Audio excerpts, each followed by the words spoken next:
Hi guys. आप सब कैसे हैं? आप अच्छे होंगे। आपके अपने चैनल ज्ञान एजुकेशन हब में आप सबका बहुत अधिक स्वागत है। आप सब आई एम ज्ञानेंद्र सिंह। आप सबको आज मैं इतना अच्छा टॉपिक लेके आया हूँ जो कि एनसीईआरटी, सीबीएसई, एमपी बोर्ड के लिए बहुत अधिक महत्वपूर्ण प्रश्न है। कंडेंसर। उस टॉपिक का नाम है कंडेंसर। कंडेंसर होता क्या है? कंडेंसर को हिंदी से संधारित्र कहते हैं। संधारित्र या कंडेंसर वह युक्ति है जिसके द्वारा किसी चालक के आकार या आयतन में परिवर्तन किए बिना उसकी धारिता को बढ़ाई जाती है। कह सकते हैं कंडेंसर आवेश को संधारित करने की एक मशीन है। कंडेंसर के मुख्यतः 3 प्रकार होते हैं। समांतर प्लेट संधारित्र या पैरेलल प्लेट कंडेंसर, दूसरा है आपका गोलाकार संधारित्र स्फेरिकल कंडेंसर, और तीसरा है बेलनाकार संधारित्र या सिलेंड्रिकल कंडेंसर। आपको यहाँ पर मैं पैरेलल प्लेट कंडेंसर के बारे में बताऊंगा। आपको एग्जाम में आएगा कि समांतर प्लेट संधारित्र की धारिता का व्यंजक स्थापित कीजिए। यह किन किन कारकों पर निर्भर करता है। जैसे आ गया कि समांतर प्लेट संधारित्र की प्लेटों के बीच की दूरी बढ़ा दिया जाए तो उसकी धारिता पर क्या प्रभाव पड़ेगा, या समांतर प्लेट संधारित्र का क्षेत्रफल, प्लेट का क्षेत्रफल बढ़ा दिया जाए तब उसकी धारिता पर क्या प्रभाव पड़ेगा। इन सभी प्रश्नों का उत्तर आपको मिल जाएगा आगे, जैसे ही हम चलेंगे और आपको बताते जाएंगे। माना ए और बी दो आयताकार प्लेटें हैं। यहाँ पे आपको ए और यहाँ पे बी दो आयताकार प्लेटें दिख रही हैं। ये प्लेटें बेलनाकार भी, गोलाकार भी हो सकती हैं, बेलनाकार भी हो सकती हैं। जनरली समांतर लिया जाए और लेकिन समांतर होंगी। दोनों प्लेटों का क्षेत्रफल स्मॉल ए है। प्लेट ए को प्लस क्यू आवेश दिया जाता है। यहाँ पे प्लस क्यू आवेश दिया जाता है। विद्युत प्रेरण की क्रिया द्वारा प्लेट बी में अपने आप ऋण आवेश उत्पन्न हो जाता है। प्लेट बी के का बाहरी भाग पृथ्वी से जुड़ा रहता है, जिससे संपूर्ण धनावेश पृथ्वी में चला जाता है। अब आगे मैं आपको बताऊंगा कि संधारित्र की धारिता, समांतर प्लेट संधारित्र से धारिता कैसे ज्ञात की जाती है। तो सर्वप्रथम यहाँ पर आप सिग्मा ज्ञात करेंगे। समांतर प्लेट संधारित्र की ए प्लेट का आवेश पृष्ठ घनत्व सिग्मा है यहाँ पे, और बी प्लेट जो है उसका माइनस सिग्मा है। तो यहाँ पे आवेश का पृष्ठ घनत्व निकाल लेंगे। यहाँ देखिए sigma equal to Q upon A. Unit समांतर प्लेट संधारित्र के जो प्लेट है उसके यूनिट एरिया में, यहाँ ए है, ए यूनिट एरिया में जो चार्ज है उसे आवेश का पृष्ठ घनत्व कहते हैं। इसे सिग्मा से प्रदर्शित करते हैं। दोनों प्लेटों के बीच की जो विद्युत क्षेत्र की तीव्रता है equal to sigma upon epsilon 0 के होती है।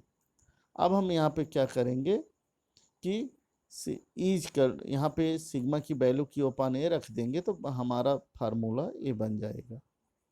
आगे हम चलते हैं।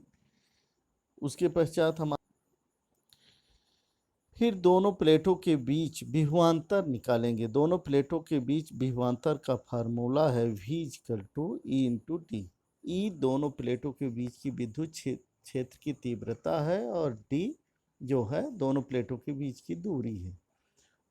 हम यहाँ पे ई की वैल्यू रख के फार्मूला भी निकाल लेंगे। हम सूत्र C equal to Q upon V से समांतर प्लेट संधारित्र की धारिता ज्ञात कर लेंगे। समांतर प्लेट संधारित्र की धारिता एप्सिलॉन 0 के अपान स्मॉल डी फैरेड में। अब इसी फार्मूले से हम किस फार्मूले से, इस वाले फार्मूले से ये देख लेंगे कि समांतर प्लेट संधारित्र की धारिता किन किन कारकों पर निर्भर करती है। तो इसका फार्मूला है C=ε0 Ka/d। तो देखिए एप्सिलॉन 0 की वैल्यू नियत होती है, कितनी होती है 8.86 × 10⁻⁻12 newton metre coulomb square upon newton metre square. अब यहाँ के पर तो डाई इलेक्ट्रिक मीडियम है, ए क्या है प्लेट का क्षेत्रफल है और डी दोनों प्लेटों के बीच की दूरी है, तो इस पर निर्भर करता है। यानी हम कह सकते हैं कि समांतर प्लेट संधारित्र की धारिता प्लेट का क्षेत्रफल बढ़ाने पर बढ़ती है, दोनों प्लेटों के बीच की दूरी घटाने पर बढ़ती है, के का वैल्यू बढ़ाने पर बढ़ती है। हेलो गाइज, यहाँ पे देखिए समांतर प्लेट संधारित्र की धारिता का व्यंजक तो आप निकाल लिए कि C=ε0 Ka/d है। अब यहीं पे एक प्रश्न और बनता है कि यदि दोनों प्लेटों के बीच टी मोटाई का परावैद्युत माध्यम रख दिया जाए, ये अलग से प्रश्न आएगा। ये ऐसा प्रश्न आएगा कि समांतर प्लेट संधारित्र की धारिता ज्ञात करने का व्यंजक ज्ञात कीजिए, या ऐसा प्रश्न आएगा कि समांतर प्लेट संधारित्र की धारिता का व्यंजक ज्ञात कीजिए जब दोनों प्लेटों के बीच टी मोटाई का परावैद्युत माध्यम रखा है तब यहाँ से इसका उत्तर लिखना है। उसी तरह कि इसमें ए और बी दो आयताकार प्लेटें होती हैं, प्रत्येक प्लेट का क्षेत्रफल a होता है, ए प्लेट को +Q चार्ज दिया जाता है, विद्युत प्रेरण की क्रिया द्वारा बी प्लेट का जो भाग ए के समीप है ऋण आवेशित, दूर वाला भाग धन आवेशित हो जाता है, जिसका संपर्क पृथ्वी से कर दिया जाता है। फिर उसके पश्चात क्या है कि वायु और निर्वात, वायु में जो भाग देखिए ए और बी प्लेट के बीच, यहाँ पे देखिए ए प्लेट और बी प्लेट के बीच जो भाग वायु और निर्वात में है वहाँ का विद्युत क्षेत्र की तीव्रता निकाल लेते हैं। कितनी है तीव्रता? σ/ε0। उसके पश्चात हम परावैद्युत माध्यम के विद्युत क्षेत्र की तीव्रता ज्ञात कर लेते हैं। उसके पश्चात यहाँ पे देखिए अब परावैद्युत माध्यम के भी विद्युत क्षेत्र की तीव्रता निकल आई। फिर दोनों प्लेटों के बीच क्या निकाल लिए? विभवांतर, जैसे कि समांतर प्लेट संधारित्र में निकालते थे। तो E1 × d-t। d-t क्या है? वायु निर्वात, कहने का मतलब वायु पथ की मोटाई d-t। कैसे निकाले हैं? कुल मोटाई d होती है, उसमें t मोटाई परावैद्युत माध्यम है, तो वायु पथ की मोटाई हो गई d-t। E2 × d, t आ गया, दोनों को जोड़ देंगे यहाँ पे। अब हम E1 की वैल्यू रख देंगे Q/ε0 A d-t और E2 की वैल्यू रख देंगे Q/ε0 K। दोनों में कॉमन है, कॉमन निकाल देंगे और फार्मूला C=Q/V से निकाल लेंगे। इस प्रकार यहाँ पर आ गया कि यदि दो समांतर प्लेटों के बीच टी मोटाई का परावैद्युत माध्यम रख दिया गया है तब उसकी संधारित्र की धारिता हो गई C=ε0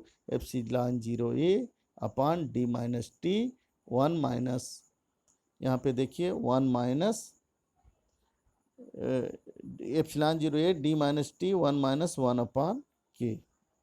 यहाँ पे देखिए यही है, यदि मोटाई